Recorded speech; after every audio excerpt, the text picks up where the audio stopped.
আজ আমি তোমাদের একটি রূপকথার গল্প শোনাবো। সবুজে ঘেরা এক মাটির গ্রামে থাকত এক গরিব কৃষক।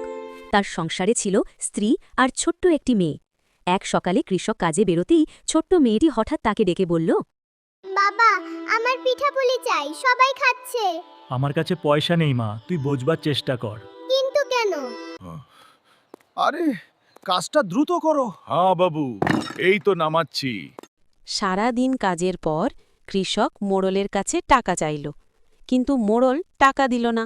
মন খারাপ করে রাস্তা দিয়ে হাঁটতে হাঁটতে হঠাৎ কৃষক দেখল একটি মেয়ে কাঁদছে। কি হয়েছে সোনা, তুমি কাঁদছো কেন? আমার খুব খিদে পেয়েছে আর আমার কাছে খাবার নেই। কেঁদো না, আমি তোমাকে সাহায্য করব, আমার সাথে এসো। তারপর মেয়েটিকে কৃষক তার বাড়ি নিয়ে যায়। ভিতরে এসো সোনা, ভয় নেই। আয়ে ছেলে, ভিতরে আয়ে।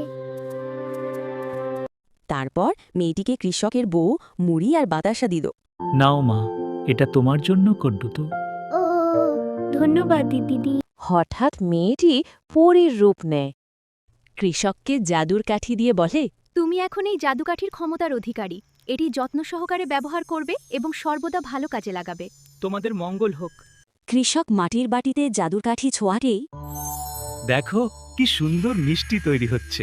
বাবা, কি জাদু দেখালে! মিষ্টিগুলো দেখেছো মা? দেখো, আমরা আজ এই মিষ্টিগুলো খাবো।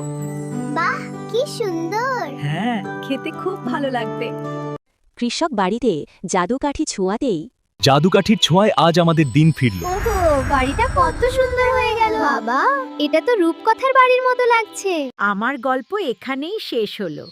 কালকে তোমাদের একটা নতুন গল্প শোনাবো।